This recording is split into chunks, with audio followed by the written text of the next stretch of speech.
Good evening students. ये video IBPS के 2021 का क्वेश्चन पेपर का सॉल्यूशन है। इस वीडियो में एक्चुअली हम लोग देखेंगे जो क्वेश्चंस आए हैं, ये पीटी का क्वेश्चन है, तो हम लोग देखेंगे क्वेश्चंस को कैसे सॉल्व किया जाता है। फर्स्ट 2 क्वेश्चंस लिया है, इस वीडियो में एक क्वेश्चन सॉल्व करना हम लोग देखेंगे। सबसे पहले इसके लिए हम लोग ये क्वेश्चन SBI PO में आया था 2020 और 21 में। तो सबसे पहले इसको सॉल्व करने के लिए कुछ डिफिकल्ट वर्ड्स है, उसके मीनिंग्स हमें पता होने चाहिए, so we will discuss that first, और उसके बाद उसको रिलेट करेंगे विद द क्वेश्चंस और देखेंगे कैसे हमको उसे सॉल्व करने का टेक्निक पता होना चाहिए। First question is auger. It is a tool resembling a large corkscrew for boring holes in wood. तो बेसिकली ये एक टूल होता है जो हम लोग अगर किसी वुड में अगर छेद करना हो तो उसके बोर करना हो होल्स, तो उसको हम इस टूल के साथ वहां पे किसी वुड में ग्लास में हम लोग छेद कर सकते हैं। उस इंस्ट्रूमेंट को हम लोग ऑगर कहते हैं। Second is AUGUR, this is also auger. It means that हम कोई चीज को फोर्स ही करते हैं, प्रेडिक्ट करते हैं, यानी हमें पता चलने लगता है, अंदर से एक प्रेडिक्शन होता है कि ये चीज होने वाला है आने वाले दिनों में। कुछ साइंस एंड सिम्टम्स दिखता है जो इस चीज को एनफोर्स करता है हमारे मन में कि ओके मोस्ट प्रोबेबली शायद आने वाले दिनों में ऐसी घटना घट सकती है। That is you can auger the future. Apprehension is a kind of fear that something wrong is going to happen in the near future. कुछ गलत होने वाला है, ये डर मन में बैठता है कि आने वाले दिनों में शायद कुछ दुर्घटना घट सकती है, कुछ बुरा हो सकता है हमारे साथ, कुछ तो होगा। इस चीज को, इस प्रोसेस को हम लोग एप्रीहेंशन कहते हैं। एप्रीहेंशन नाउन होता है, एफिकेसी वो भी नाउन है। एफिकेसी एक्चुअली, तो एफिकेसी का मीनिंग होता है कि it has the power to create some effect on something, मतलब एक इफेक्ट क्रिएट कर सकता है किसी चीज पे। बट ये जनरली मोस्टली यूज होता है इन टर्म्स ऑफ ड्रग्स और इन medical treatment. What is the efficacy of the medicine, यानी वो मेडिसिन कहाँ तक उस चीज को ठीक कर सकता है,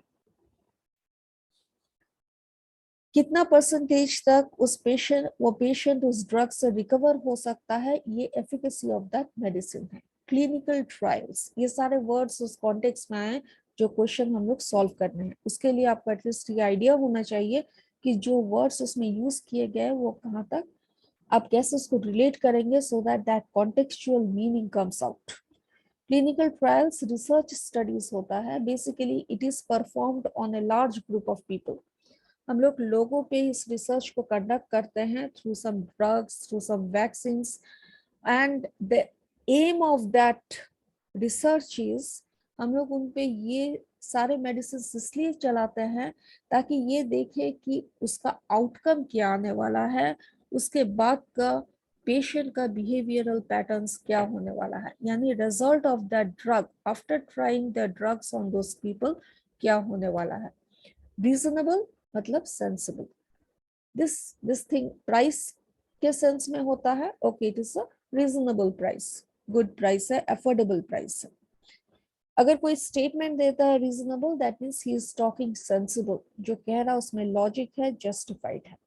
At that time we say that he is giving us a reasonable statement. Mitigate is to satisfy something, किसी चीज को खुश कर देना, सॉल्व कर देना, इस कॉन्टेक्स्ट में हम लोग मिटिगेट यूज करते हैं। Mitigate is a verb.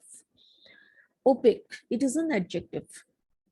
It is just the opposite of transparent. Transparency होता है जब हमें आर पार दिखता है, यानी जो मेरे अंदर है वो चीज हम बाहर भी रख रहे हैं, उसमें कोई छल कपट नहीं है या कोई रॉन्ग प्रैक्टिसेस इन्वॉल्व नहीं करता। बट ओपेक अनक्लियर होता है, जो हम कह रहे हैं वो स्पष्ट नहीं हो पा रहा है, अगला जो सुन रहा है वो समझ नहीं पा रहा है जो हम कह रहे हैं उसमें कहाँ तक क्लैरिटी है, कितना ऑनेस्टी है उस चीज में। So that in that context हम ओपेक कहते हैं। वैसे तो अगर आप बटर पेपर से वहां देखोगे, you can't see through the wall, you want to see, you can't see, that is opaque, मतलब नहीं दिखाई देता है, स्पष्ट नहीं होता है। Coercive. Coercive is a word that talks about you are using some kind of force or threat to get something done. मतलब किसी तरह का फोर्स अप्लाई करना या डरा के धमका के कोई चीज को पूरा कर लेना। Intimidating, it talks about you intimidate, if you intimidate some person, that means you make that person frightened or nervous. वो डर जाता है आपके coercive एक्शन से, वो इफेक्ट इंटिमिडेटिंग इफेक्ट होता है। दैट मीन्स एक्शन से वो डरा हुआ है, नर्वस है, भयभीत है, ये सिचुएशन होता है इंटिमिडेटिंग। अब ये थे डिफिकल्ट वर्ड्स, ये सारे हमारे फर्स्ट 2 जो क्वेश्चंस आ रहे हैं एसबीआई में उसमें यूज हुआ। लेट्स गो अप एंड सी उस क्वेश्चन को टैकल करते हैं कैसे होगा। First, this is SBI bureau prelims 2020 to 2021 का पहला क्वेश्चन है। सबसे पहले हम लोग डिरेक्शंस को पढ़ते हैं। There are 2 columns given, they are given in each question. ये हमारा पहला क्वेश्चन है और पहले क्वेश्चन में 2 कॉलम्स है, column A and column B, and each column has 3 phrases। आप देख सकते हैं, this is question 1, this is column 1। Column 1 में 3 फ्रेज है, फ्रेज यानी पार्शियल सेंटेंस। अब फ्रेजेस क्या है, ए बी सी, ये 3 फ्रेज है कॉलम ए में। Choose the most suitable pair of phrases which makes grammatically correct and contextually coherent statement. That means column A में 3 phrases है by the name A, B, C. column B में आते हैं 3 phrase है D, E, F. इसको पढ़ेंगे।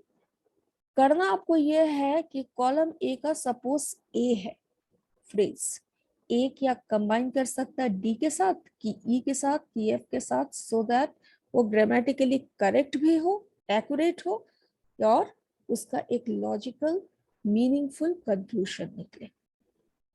ये question का डिमांड है। अब हम लोग पहला वाला देखते हैं। ए क्या कह रहा है, the regulator did not wait for sufficient safety and efficacy data to be collected. So, the one who approves, a member of regulatory body, that is the regulator. Regulatory body क्या करता है, approval देता है। It did not wait for sufficient safety. वो wait नहीं किया कि पूरी तरह से सेफ डिटेल्स हमें, सेफ डॉक्यूमेंट्स मिले, सेफ डेटा मिले। And efficacy data, that means वो डेटा कितना इफेक्टिव है, वो रिसर्च कितना इफेक्टिव है, उस पर बेस करके जो एफिकेसी डेटा हमारे पास आएगा वो ना तो एनफ अमाउंट में मौजूद था, ना ही डेटा बहुत ज्यादा एफिकेसी डेटा हमारे पास अवेलेबल था। It couldn't be collected. तो रेगुलेटरी बॉडी वेट ही नहीं किया। ये है पार्शियल सेंटेंस, ये ए है। बस इतना मीनिंग अभी दिमाग में रखना है। अब हम लोग ऑप्शन बी के वहां जाते हैं। If there is already some degree of apprehension, अगर the question starts with if, यानी it is continuing for another part to be completed.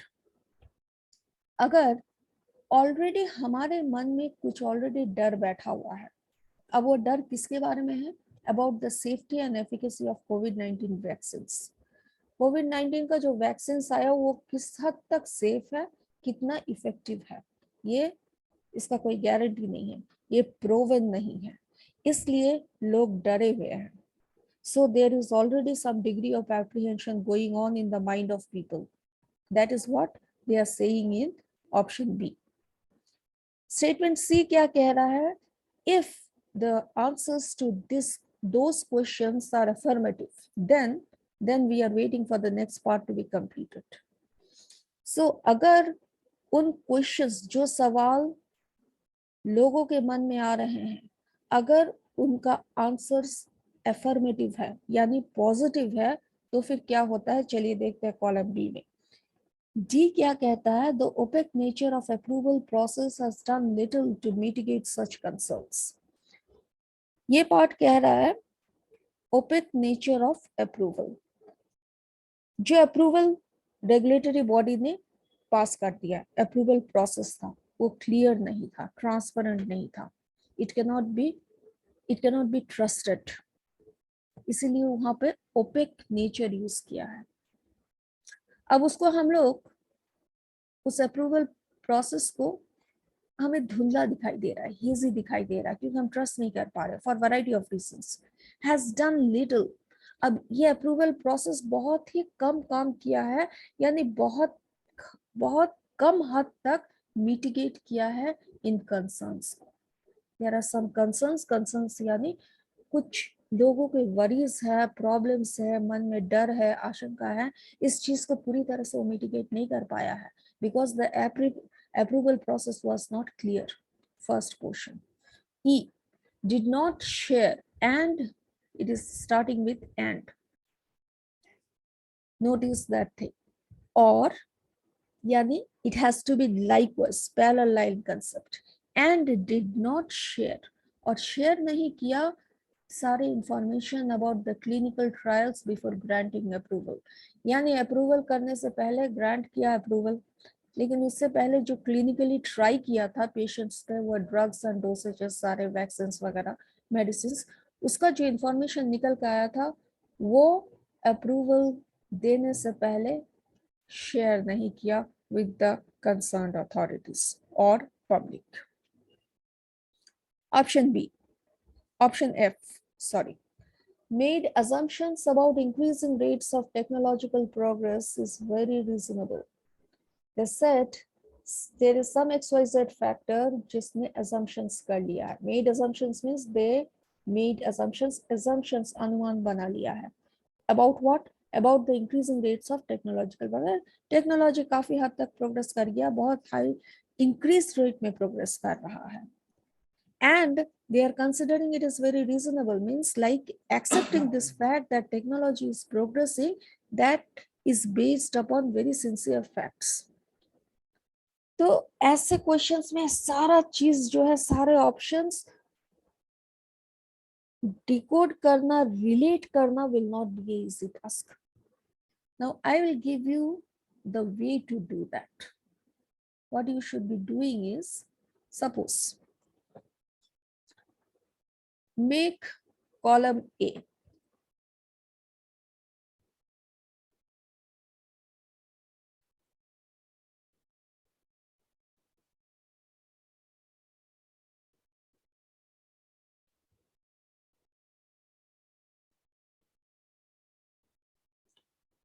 okay, so this is column A.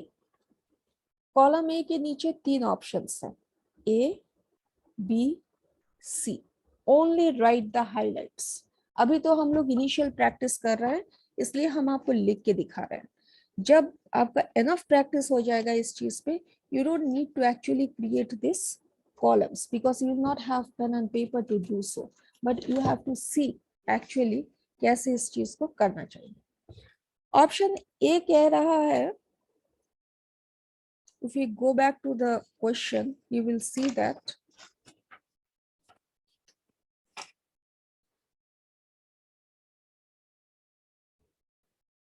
regulator did not wait for sufficient safety and efficacy data to be collected. चलिए, इसका highlight point यह है कि enough data was not collected. Data base था 2 चीजों पे, एक safety पे, एक एफिकेसी पे। ये enough data not collected, और क्योंकि बहुत डेटा कलेक्ट नहीं हुआ, लेकिन फिर भी रेगुलेटर ने उसे पास कर दिया।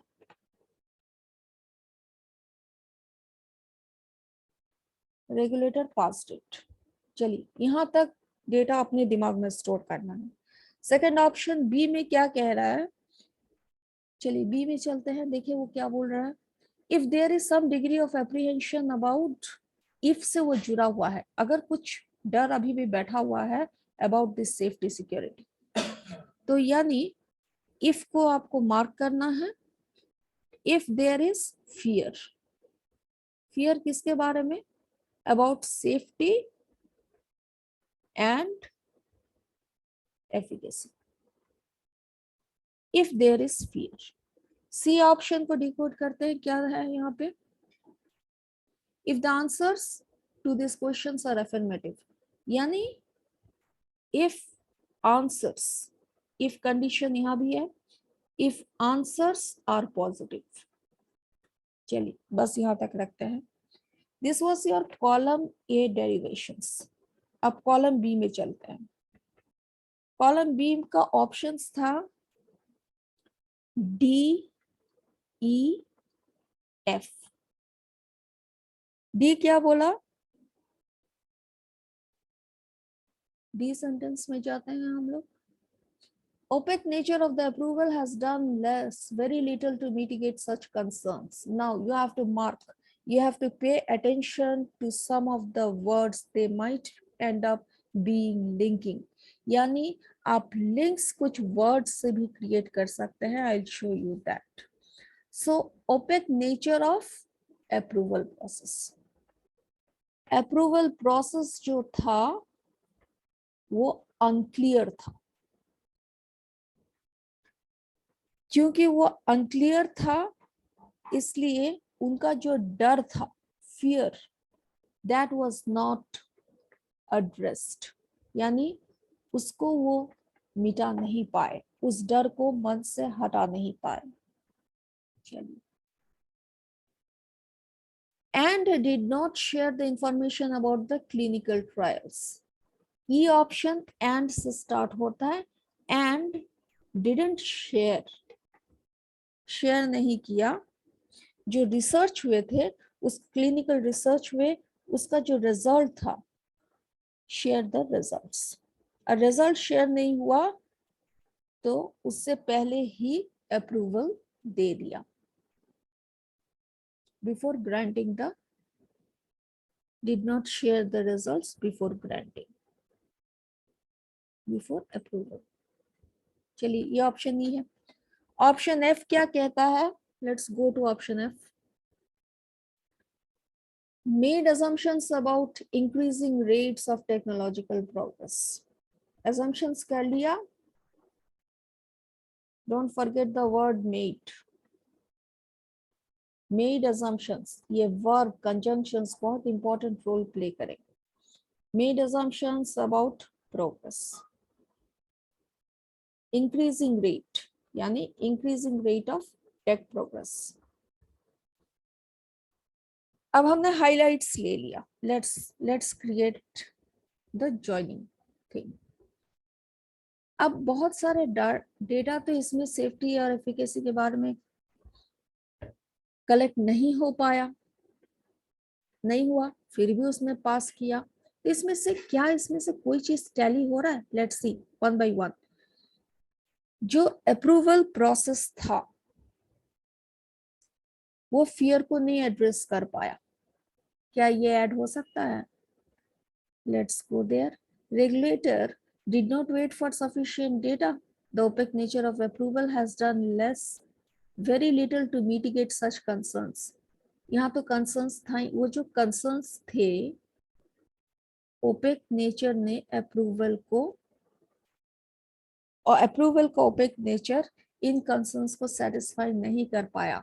ये किसी भी वे से इस चीज से रिलेट ही नहीं हो पा रहा है ए से, क्योंकि उसने तो वेट नहीं किया, उससे पहले डेटा, उससे पहले उसने अप्रूवल दे दिया। सेकेंड ऑप्शन जो है, इसी फर्स्ट पॉइंट के साथ ही आप टैली करेंगे, बी में नहीं जाएंगे, अभी ऑप्शन ए में ही रहेंगे और सारे ऑप्शंस के साथ टैली करेंगे। एंड डिड नॉट शेयर, और उसने शेयर ही नहीं किया, उससे पहले अप्रूवल दे दिया। नोटिस पहला ऑप्शन क्या कह रहा है, रेगुलेटर का काम क्या है, रेगुलेटर का काम है अप्रूवल देना। उसने एनफ डेटा नहीं कलेक्ट किया और दे दिया अप्रूवल। एक तरफ तो उसने डेटा नहीं कलेक्ट किया, सेम ठीक उसी तरह उसने इंफॉर्मेशन भी क्लिनिकल ट्रायल्स का शेयर नहीं किया। Both are going in parallel line direction. Parallel line क्या है कि उसने शेयर नहीं किया और did not wait for data collection. Collect भी नहीं किया, शेयर भी नहीं किया, उससे पहले ही रेगुलेटर ने अप्रूवल दे दिया। This and this makes the logic, because उसने दोनों ही काम, रेगुलेटर के पास ना तो डेटा कलेक्शन था ना शेयरिंग था, और वो अंत में क्या किया, उसने अप्रूवल दे दिया, because approval is the job of the regulator. So let us consider A and E मिल सकता है ए से, लेकिन आप एक बार एफ को भी रीड कर लेंगे। Grammatically you see regulator did not wait for this to be collected and made assumptions about increasing technological progress. Data he collect नहीं हुआ तो टेक्नोलॉजिकली कैसे प्रोग्रेस हो सकता है, ये तो उसके साथ मिल ही नहीं सकता है। चलिए यहाँ पर एक ऑप्शन पे हमने कंडेंस किया ए। बी क्या कहता है, if there is already some degree of apprehension, अगर ऑलरेडी मन में कुछ डर है कि सेफ्टी और एफिकेसी नहीं निकला है कोविड-19 के वैक्सीन से, तो डी क्या कहता है, ओपेक नेचर ऑफ अप्रूवल ने इन कंसर्न्स को सेटिस्फाई करने के लिए कुछ किया ही नहीं है। तो किन concerns, note is the word concern यानी डर और एप्रीहेंशन यानी डर। यहाँ तो डर ऑलरेडी बैठा हुआ था और इस डर को मिटिगेट करने में यानी मिटाने के लिए तो उसने कुछ किया ही नहीं है। एक्चुअल टैली होता है option B with option D, लेकिन इसे हम होल्ड में रखते हैं, तब तक नहीं लिखेंगे जब तक सारे sentences के साथ this could be tentatively related because grammatically also it is correct, it is contextually also correct. So second sentence तो already हमने ए के साथ मिला लिया है, और बी का third it is about technological progress के बारे में एफ कह रहा है, और बी सेंटेंस कह रहा है कि उनके मन में डर बैठा हुआ है। डर कैसे बैठेगा अगर टेक्निकली वो प्रोग्रेस किया है, तो ये दोनों तो फिर मैच नहीं हो सकता है। ठीक है, चलिए हमने ए और ई को रिलेट किया, बी और डी को रिलेट कर देते हैं। लास्ट सेंटेंस में जाते हैं, if the answers to this questions are affirmative, अगर इन क्वेश्चंस के आंसर अफर्मेटिव है तो फिर हम ये कह सकते हैं कि टेक्नोलॉजी काफी हद तक प्रोग्रेस की है। Yes, that can be related, but now you see how it can not be related. Look at the construct of the sentence. If the answers to these questions are affirmative, then who made assumptions? Then this should have been done. Then ये sentence ऐसे नहीं शुरू होना चाहिए था. For it to be right, if the answers to these questions are positive, then making assumptions about increasing rates of technological progress makes sense. That is very reasonable. यहाँ तो made से वो सेंटेंस स्टार्ट ही नहीं कर सकता है, क्योंकि if they are affirmative then making वो जरन से शुरू होगा, क्योंकि इसका मेन वर्ब तो इज बैठा हुआ सेकंड पार्ट में, और एक ही मेन वर्ब हो सकता है, दैट इज इज। वो जो पहला वाला सेंटेंस है, मेड भी एक वर्ब है, एक ही सेंटेंस में दो मेन वर्ब नहीं हो सकते, तो main verb actually as per the meaning of the sentence last में खड़ा है, that is as about this progress. When you are making assumptions because the answers are positive, it is quite reasonable, it is quite satisfying. तो ये तो main verb था नहीं, is very reasonable he main verb था, जिसको अगर हमको join करना है, कैसे ज्वाइन करना होगा, as per English I have to convert this made into a gerundial verb. That means making assumptions about the increasing rates of technological progress is very reasonable. तो ये ऑप्शन और ये ऑप्शन टैली ही नहीं होता। अब चलिए हम लोग ऑप्शंस के साथ टैली करते हैं। Number 1 thing, B and D, ये हमारे सॉर्टेड थे, B and D, okay that is correct. Let's move to option B, A and B D, हमारे दो ऑप्शंस करेक्ट हुए थे as per our knowledge, A and B D.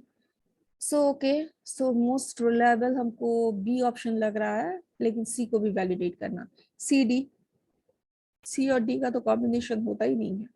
Affirmative कह रहा और बोल रहा है कि अप्रूवल प्रोसेस जो है उसने बहुत कम ही इस डर का सामना किया ही नहीं है, और उधर बोल रहा है कि वो क्वेश्चन अफर्मेटिव है, ऑब्वियसली वो एलिमिनेशन से एलिमिनेट हो जाता है। ए ए क्या होता है, ए तो हमने ऑलरेडी मैच किया था। नेक्स्ट ऑप्शन सी एफ दिया, C answers are affirmative, F is F can not be made because grammatically doesn't make a sound, तो ये ऑप्शन भी हम रूल आउट कर देते हैं डी को। ई ऑप्शन में जाते हैं, ए किया, बी डी किया, बी एफ किया, बी के साथ दोनों ही सेंटेंस जा सकते हैं, not at all, because they are saying that it is already having apprehension. Option B कह रहा है और एफ को कंबाइन किया जो कि कह रहा है टेक्नोलॉजी प्रोग्रेस कर रहा है और वो डर को ही नहीं संभाल पा रहा है, तो ऑब्वियसली हम ऑप्शन ई भी काट देते हैं। ये हाफ द आंसर दिया इसलिए ये ऑप्शन हम नहीं सिलेक्ट करेंगे, will only go for option B. So now it is correct because for this, so what is needed to answer this kind of questions, very importantly it is needed is you have to have a good amount of word power, number one. Number two, good grasp of grammar. जब आपका speed बढ़ जाएगा elimination round से ही पहुंच जाएंगे। Third, अभी तो पहला वीडियो में हम समझा रहे हैं everything we are decoding and trying to provide it with a simple meaning, इसलिए हमारा understanding power that means reading skills काफी स्ट्रांग होने होंगे। इन तीन चीजों पे काम करने से इन तरह के क्वेश्चंस फॉर एसबीआई पीओ और IBPS will start becoming easy for you. Next video में हम लोग इसी का सेकंड क्वेश्चन के साथ आएंगे और ये एक्सप्लेन करेंगे कि कैसे हम लॉजिकल कंक्लूजन तक जाएंगे as per grammar as well plus coherence. That's all from this video, thanks.